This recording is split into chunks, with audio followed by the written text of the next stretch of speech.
The bitter Wyoming wind did not care about Thaddeus Galloway's nervous stomach, nor did it show any mercy to the handful of townsfolk gathered at the depot, their breath rising in synchronized plumes of white steam against the slate-gray sky.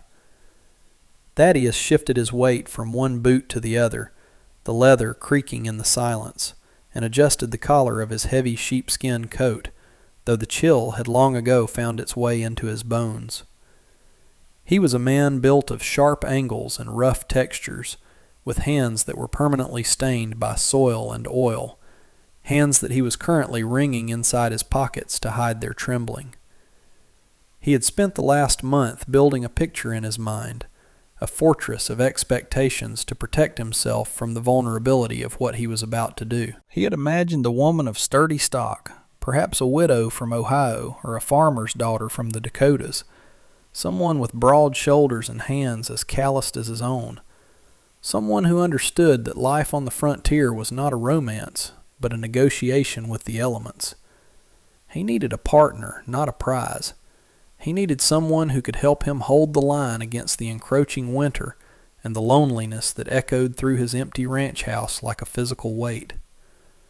The infertility that had ended his first marriage and left him a solitary man at 40 was a secret he carried like a stone in his gut, and he had convinced himself that a practical arrangement was all he was entitled to, a marriage of labor, not legacy. When the stagecoach finally rattled into view, emerging from the swirling snow like a dark beetle navigating a sea of white, the conversation on the platform died instantly. Mrs. Higgins, the town's self-appointed matriarch and the woman who had helped facilitate the correspondence, stepped forward, clutching her shawl tight to her throat, her eyes bright with the promise of gossip. Thaddeus felt his heart hammer against his ribs, a dull and heavy rhythm that seemed too loud for his chest. The horses snorted, their flanks heaving with exhaustion, as the driver pulled on the reins and brought the coach to a shuddering halt in the mud and slush. Thaddeus stepped forward, his boots sinking into the muck, his eyes fixed on the door as the handle turned. He expected the sturdy widow of his imagination to descend, boots first, ready to critique the mud. Instead, the door swung open, and a silence more profound than the winter wind descended upon the crowd. The woman who stepped down was slight, almost fragile in appearance, wrapped in layers that seemed insufficient for the biting cold. She wore a gray prairie dress that looked too fine for the rugged terrain, the fabric rippling in the wind. But it was the bright red scarf wrapped intricately around her neck and head that drew every eye, a splash of violent color against the monochrome world. She was Chinese, her features delicate and set in an expression of guarded exhaustion, her dark eyes scanning the faces of the stunned townsfolk before landing, with terrifying precision, on Thaddeus. The silence stretched until it became a physical thing, a heavy blanket of judgment and confusion that smothered the platform. Mrs. Higgins let out a small, strangled sound, her hand flying to her mouth as if she had witnessed a scandal rather than an arrival. Thaddeus felt the blood rush to his face, a burning heat that had nothing to do with the temperature. He saw the way the men at the general store porch leaned forward, their eyes narrowing, exchanging glances that ranged from amusement to open hostility. This was not the sturdy partner he had ordered. This was a mistake, a clerical error, a cosmic joke played on a man who had asked for very little. The woman stood by her single modest trunk, her hands clasped in front of her, shivering slightly but holding her chin high. She looked entirely out of place, like a porcelain cup sitting on an anvil, and the absurdity of the contrast made Thaddeus feel a surge of protective instinct warring with his own embarrassment. He realized with a sinking sensation that the town was waiting for him to reject her, to send her back, to make a scene that would feed their conversations for the rest of the winter. But as he looked at her, he saw the tightness around her eyes, the way her knuckles were white from gripping her own fingers, and he recognized the terror of someone who had traveled halfway across the world only to land in a place that looked at her like a curiosity. He could not be another cruel thing in her life today. Thaddeus moved before he had fully made the decision, his long legs carrying him through the slush until he stood before her, blocking the prying eyes of the town with the breadth of his shoulders. He felt clumsy and hulking next to her, a giant made of rough-hewn timber standing beside a willow branch. He took off his hat, ignoring the snow that immediately began to settle on his hair, and cleared his throat, the sound rough and rusty. "Miss," he said, his voice lower than he intended, rumbling in his chest. "I'm Thaddeus Galloway." She looked up at him, her expression unreadable, though he thought he saw a flicker of relief behind the stoicism. She nodded once, a sharp, precise movement, and reached into her sleeve to pull out a folded piece of paper, the letter of arrangement he had signed months ago. She held it out not as a greeting, but as a receipt, a proof of her right to be there. "I am Lynn," she said, her voice quiet but clear, carrying a lilt that sounded like music against the harsh vowels of the frontier. "I am here for the agreement." The word hung in the air, stripped of any romantic pretense, practical and cold. Mrs. Higgins bustled forward then, recovering her wits, her voice shrill.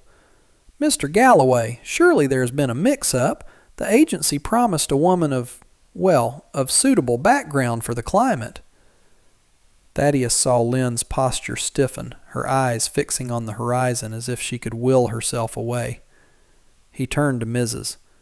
Higgins, his face hardening into the stone mask he wore to keep the world at bay. "The lady is here, Mrs. Higgins," he said flatly, "and the weather isn't waiting." He reached down and hoisted Lynn's trunk with one hand, the muscles in his arms straining against the fabric of his coat, and nodded toward his wagon. "Let's go." The ride out to the ranch was an exercise in excruciating silence, the only sounds the rhythmic crunch of the wheels over the frozen earth and the occasional snort of the horses. Thaddeus sat rigidly on the bench, his eyes trained on the road ahead, though his peripheral vision was entirely consumed by the presence beside him. Lynn sat with her back straight, not leaning against the seat, her hands folded in her lap. The gray dress was thin, and he could see the way the wind cut through it, making her shoulders tremble in minute spasms she tried desperately to suppress. The red scarf fluttered around her face, the only vibrant thing in miles of sagebrush and snow. He felt a gnawing guilt in his gut. He had brought a heavy wool blanket, intending to drape it over the shoulders of a sturdy farm woman, but now offering it felt intimate and presumptuous. Yet the shivering was undeniable. He cleared his throat, the sound startling in the quiet, and reached behind the seat, pulling out the thick, scratchy wool. "Ma'am," he said, offering it to her without looking directly at her face. "Wind cuts sharp out here. Best cover up." Lynn looked at the blanket, then at his hands, large, scarred, holding the wool with a tentative gentleness that contradicted their appearance. She took it, her fingers brushing his glove for a fraction of a second, and nodded. "Thank you," she whispered. She wrapped the blanket around herself, burying her face slightly in the warmth, and for the first time Thaddeus saw her shoulders drop an inch, the tension leaking out just enough to reveal the exhaustion underneath. They rode on, two strangers bound by a piece of paper and a lack of better options, heading toward a home that Thaddeus suddenly feared was far too small to hold the weight of their combined awkwardness. The arrival at the Galloway ranch did nothing to dispel the growing knot of anxiety in Thaddeus's chest. If anything, seeing his home through the eyes of a stranger made it look shabbier, smaller, and more desolate than it ever had before.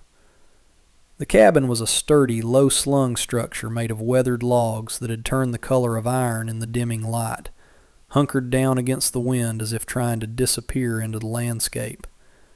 A thin trail of smoke rose from the chimney, snatched away instantly by the gusts, and the corral fences leaned slightly under the weight of accumulated snowdrifts. It was a bachelor's fortress, a place designed for sleeping and eating between hours of breaking one's back, not a home for a woman, and certainly not for a woman who looked like she had stepped out of a watercolor painting.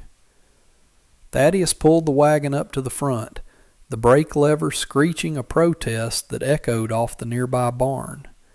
He jumped down, the snow crunching loudly under his boots, and moved to help her down. But Lynn was already descending, navigating the high step with a grace that made his offer of assistance look clumsy before he could even extend his hand. She landed lightly in the snow, her gray hem immediately soaking up the moisture, and looked up at the house.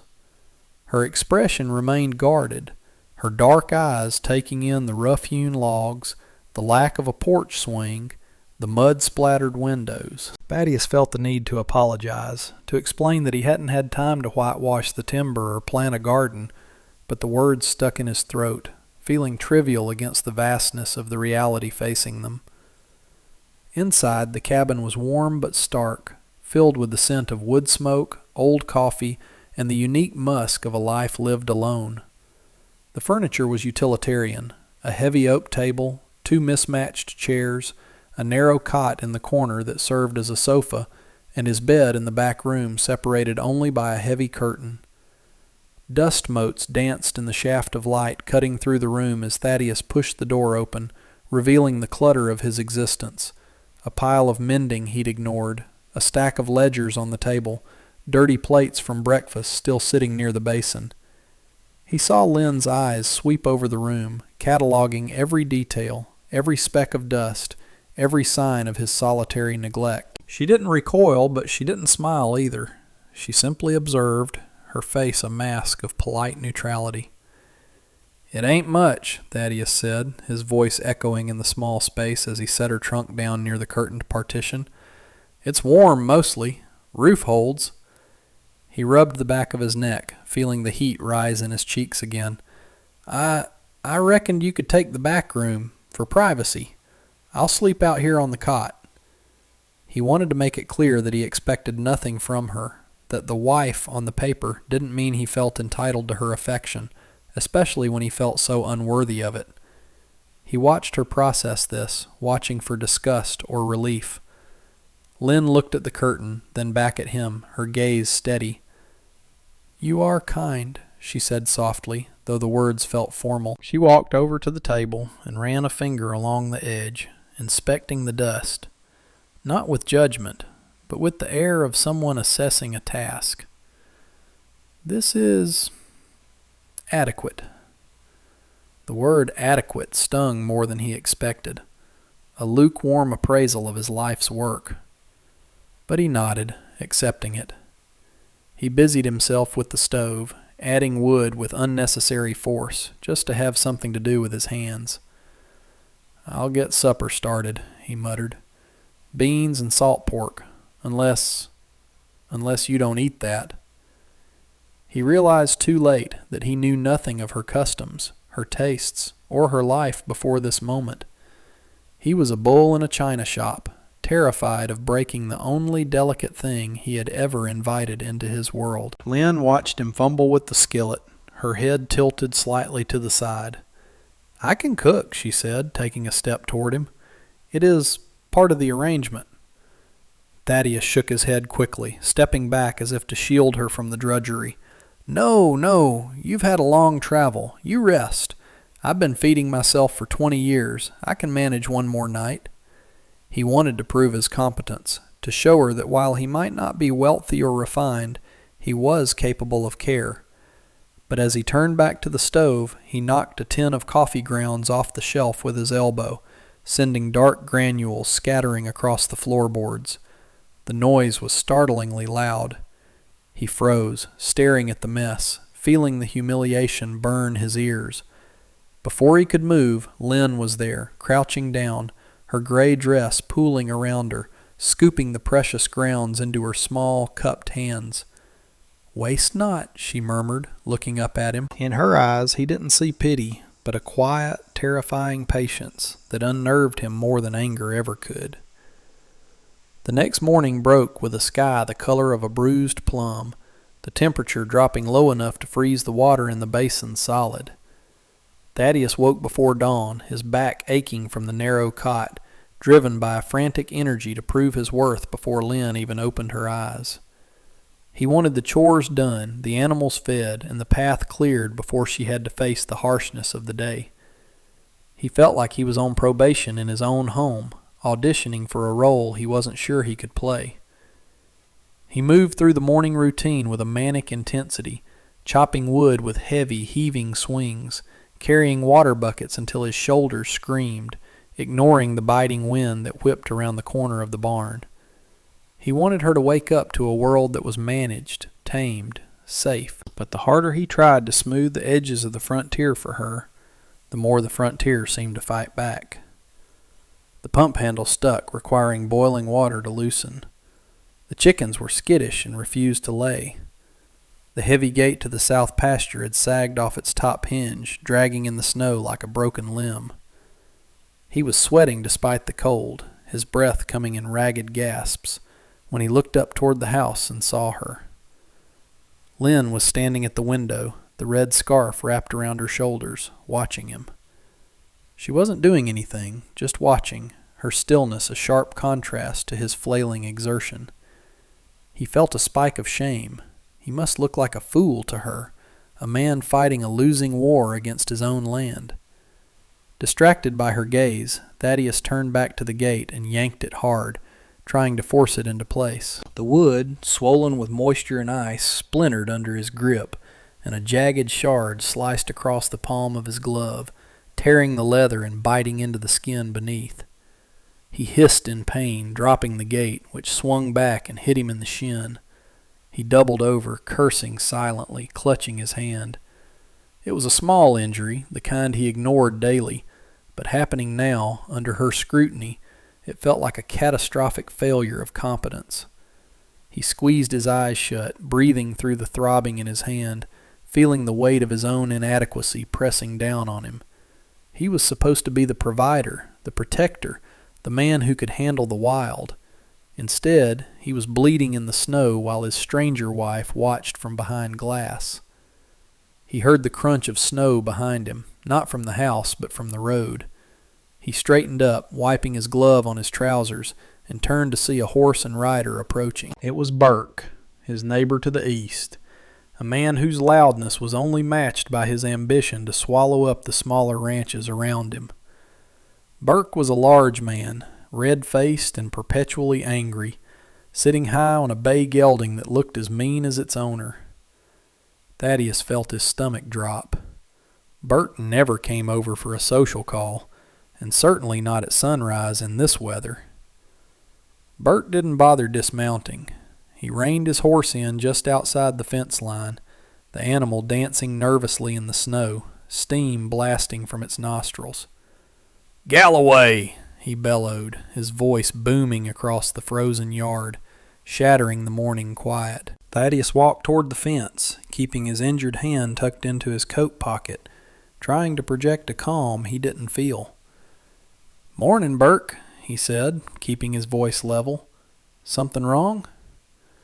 Burke spat a stream of tobacco juice into the snow, a dark stain on the pristine white. "Wrong? I'd say so. Found 3 of your steers on my south range this morning.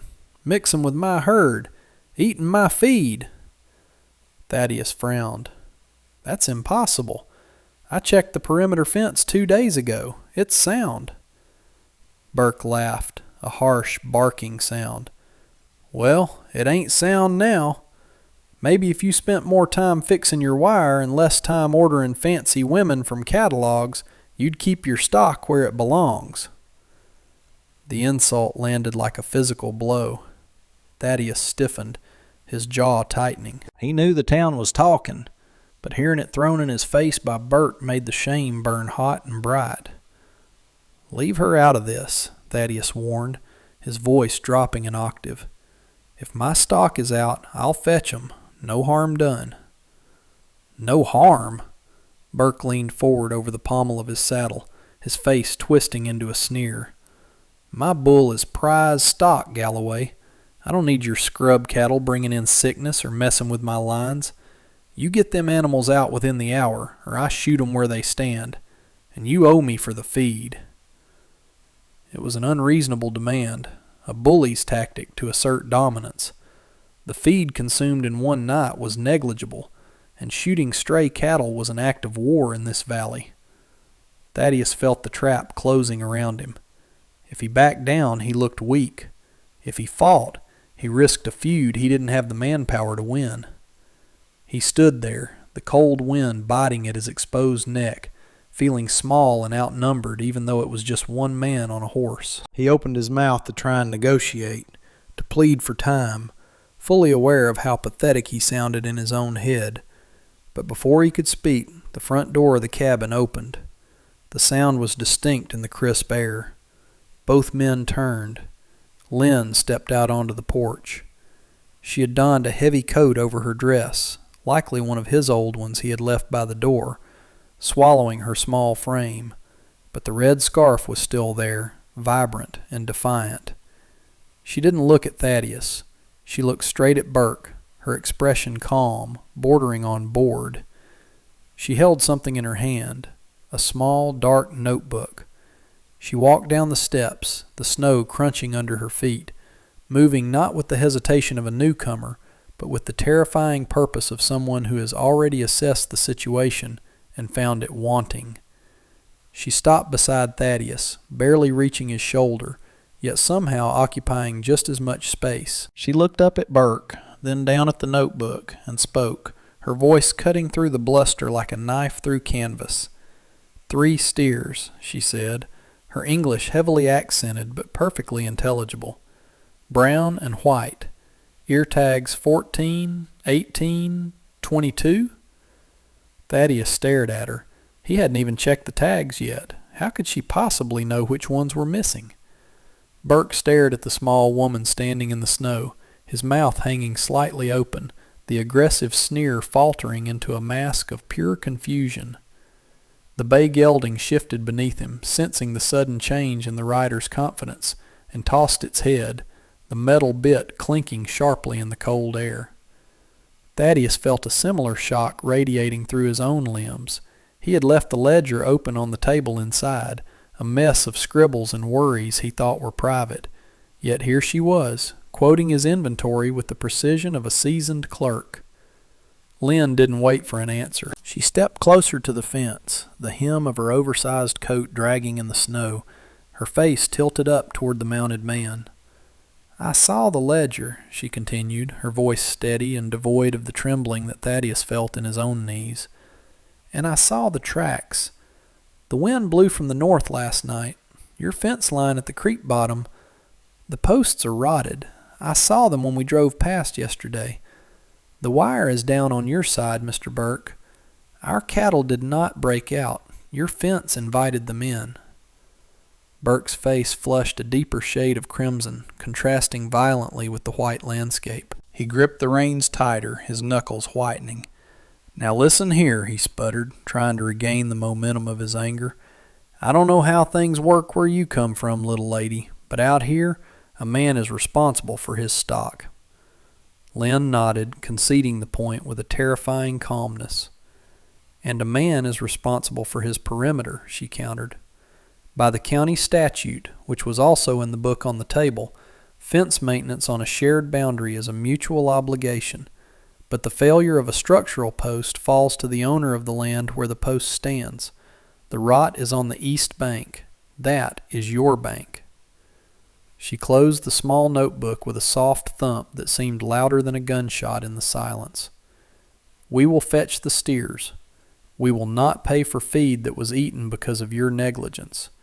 If you wish to escalate this to the sheriff, I will bring the ledger. And the piece of rotted wood I saw."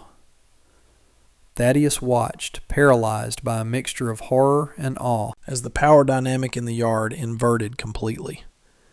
Burke looked from the small, fierce woman to Thaddeus, who was still cradling his injured hand, and back to Lynn. The bully had expected a fight with a tired, lonely man. He had not expected a deposition from a woman who looked like she could be blown away by a stiff breeze. The silence stretched, filled only by the wind whistling through the fence wires. Finally, Burke let out a short, incredulous huff of air. He yanked his horse's head around, the animal rearing slightly. "You get 'em out," Burke growled, though the venom had drained out of his voice, replaced by a grudging, bewildered retreat. "I'll give you an hour. Fix the damn fence." He kicked the horse into a gallop, snow spraying up behind him as he retreated down the road, leaving the Galloways standing alone in the biting cold. Thaddeus exhaled a breath he felt he had been holding for 10 years. He turned to look at Lynn, really look at her, and found her trembling, not from fear, he realized now, but from the sheer adrenaline of the stand she had just taken. She looked down at the notebook in her hands, her fingers tracing the leather cover, and for the first time she looked unsure. I hope I did not overstep, she whispered, her voice losing its steel and returning to the soft lilt of the night before. But the numbers were clear. The ride to the neighbor's pasture to retrieve the wayward steers was a different kind of silence than the one that had filled the wagon the previous day. This silence was not heavy with awkwardness or judgment. It was charged with a stunned curiosity, a recalibration of the world as Thaddeus knew it. He sat on the buckboard seat, driving the team, while Lynn sat beside him, wrapped once again in the wool blanket. Every few minutes, Thaddeus would steal a glance at her profile, trying to reconcile the image of the delicate mail-order bride with the iron-spined negotiator who had just dismantled the county's biggest bully with nothing but logic and observation. His hand throbbed where the wood had sliced it, a dull ache that grounded him in reality, but the shame of the injury had been replaced by a burning question. He had thought he was bringing a dependent into his home, another mouth to feed, another life to protect from the harshness of the frontier. He had prepared himself to be the sole pillar of strength, however cracking and weathered that pillar might be. But as the wagon bumped over the frozen ruts, he realized he had been wrong. She wasn't a burden he had to carry. She was ballast. When they reached the breach in the fence, the reality of the work set in. The 3 steers were indeed mingling with Burke's herd, grazing stupidly on the winter rye. Thaddeus pulled on the brake and climbed down, wincing as his hand flexed. He expected Lynn to stay in the wagon. It was cold, muddy work, unfit for a woman in a dress, or so the code of the West dictated. But before he could even unlatch the tailgate, she was there. She had tied the hem of her dress up in a knot to keep it out of the mud, revealing practical leather boots that were clearly too big for her. His old pair, he realized with a start, which she must have found by the door. She moved toward the cattle with a low clicking sound, her arms outstretched but relaxed. Thaddeus watched, mesmerized. "They're skittish," he warned, stepping forward to intervene. "That one on the left kicks." Lynn didn't flinch. "Animals are like numbers," she said softly, not looking back. "They have a logic. You just have to find the pattern." She moved in an arc, cutting off the steer's escape route without ever making a sudden move, her presence commanding but not threatening. Thaddeus found himself falling into a rhythm with her that felt instinctively right, as if they had been working this line together for years. He handled the heavy lifting, wrestling the wire back into place and bracing the post, while she managed the livestock, her voice calm and melodic as she guided the beasts back through the gap. There was no shouting, no cursing, none of the frantic energy that usually accompanied moving cattle alone. When the last steer was back on Galloway land, Thaddeus leaned against the wagon wheel, wiping sweat from his brow despite the freezing temperature. He looked at Lynn, who was patting the neck of one of the horses, her cheeks flushed pink from the cold and the exertion. She looked small against the vast backdrop of the snowy plains, but she no longer looked fragile. She looked like part of the landscape, like a piece of flint revealed after the snow melts, sharp, spark-creating, and enduring. He felt a swelling in his chest that terrified him, a sudden fierce pride that he had no right to feel yet. "You handled 'em better than my best hand ever did," Thaddeus said, his voice rough. Lynn looked up, a small, genuine smile touching her lips for the first time. "I grew up in a silk shop," she said, her eyes twinkling with a hint of humor. "Customers are much more difficult than cows. Cows do not haggle." That evening, the cabin felt different. The starkness that had seemed so oppressive the night before had softened, the corners filled with the golden glow of the lantern and the smell of roasting potatoes. The wind still howled outside, rattling the window panes, but inside there was a new quiet, a companionable peace that settled over the room like a warm quilt. Thaddeus sat at the table, his hand freshly bandaged. Lynn had dressed it with a salve from her trunk that smelled of mint and camphor, her touch efficient and gentle, watching her move around the small kitchen. She wasn't just existing in his space anymore. She was inhabiting it. She had organized the spice jars by height, wiped down the dusty shelves, and placed the ledger back on the table, closed and squared with the edge. It was a partnership of small actions, a language of doing that Thaddeus understood far better than poetry. He realized with a pang of guilt that he had spent the last 24 hours waiting for her to fail, waiting for the moment he would have to save her, just to validate his own usefulness. "I underestimated you," Thaddeus said abruptly. The words hung in the air, heavy and unadorned. Lynn stopped stirring the pot on the stove and turned to face him, wiping her hands on her apron. She leaned back against the counter, her expression thoughtful. "You did not know me," she answered simply. "Expectations are like a fence, Thaddeus. They keep things in, but they also keep things out. You expected fragile." Thaddeus nodded, looking down at his calloused hands. "I expected someone who needed me to be everything," he admitted, his voice dropping to a murmur. "I thought a man's worth is in what he can carry. And when I saw you, you looked so light. I thought I'd break you with the weight of this life." He looked up at her, his eyes searching hers. "But today, you carried the weight. You carried me." Lynn walked over to the table and sat opposite him, the lantern light catching the dark depths of her eyes. She reached out and placed her hand on the table, palm up, an invitation. "I came here because I wanted a life, not a rescue," she said, her voice firm but tender. "In my village, after the floods, we learned that strength is not about being a stone that never moves. It is about being the water that finds a way. You are strong, Thaddeus. I see how you work this land alone. But you are tired." She paused, her gaze dropping to his bandaged hand. "You wanted a wife to fill the empty chair, but I think you need a partner to hold up the other side of the roof." Thaddeus felt a lump form in his throat, a painful, sweet obstruction. He had been so afraid of his own insufficiency, of the secret shame of his infertility, of being less of a man, that he hadn't realized that what he needed wasn't to be a savior, but to be seen. And she saw him, not as a failure, but as a man who was simply tired of being alone. Thaddeus hesitated, his heart hammering against his ribs, before slowly reaching out to cover her hand with his own. His skin was rough, scarred from years of barbed wire and frost, contrasting sharply with the smoothness of hers. But she didn't pull away. Instead, she turned her hand over, interlacing her fingers with his, a gesture of shocking intimacy that sent a jolt of warmth straight up his arm. "I have to tell you something," he began, the confession he had dreaded sitting heavy on his tongue. "Something the letters didn't say. About why there's no family here. Why it's just me." He took a breath, staring at their joined hands. I can't give you children, Lynn. The doctor said it years ago. That's why my first wife left.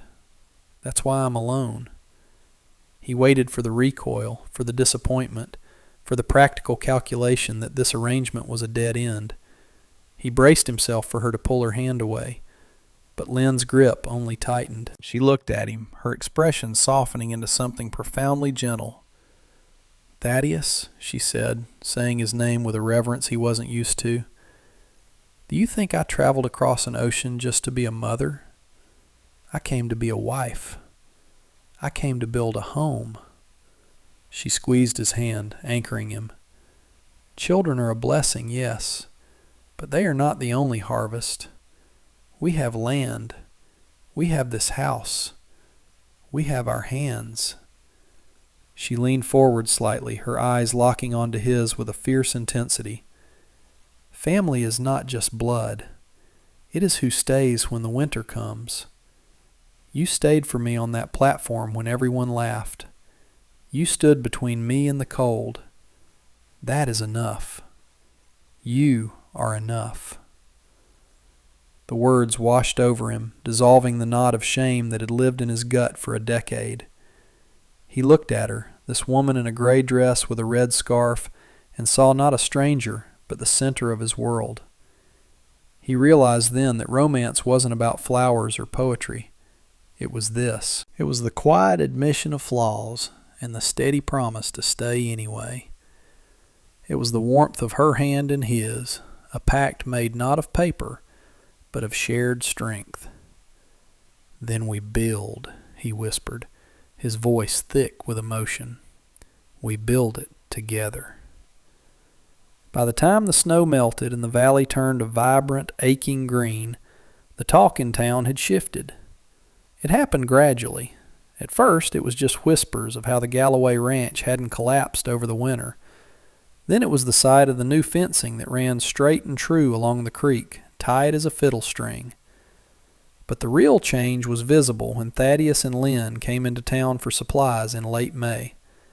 They sat side by side on the wagon bench, not with the stiff distance of strangers, but with the easy, leaning comfort of a team that knew each other's movements.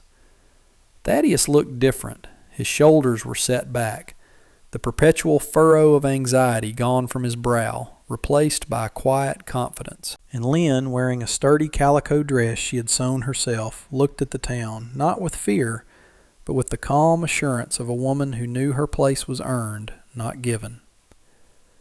Mrs. Higgins was sweeping the boardwalk when they pulled up.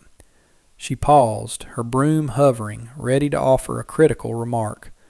But then she saw Thaddeus jump down and reach for Lynn's hand, not to help her because she was weak, but simply because he wanted to hold it.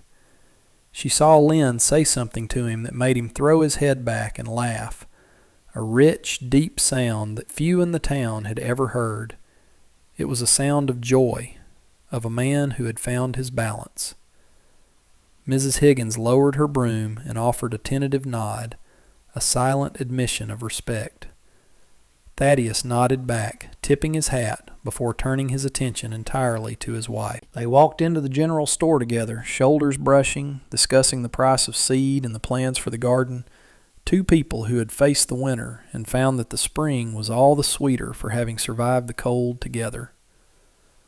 The arrangement was gone, replaced by something far more durable, a life, built board by board, hand in hand.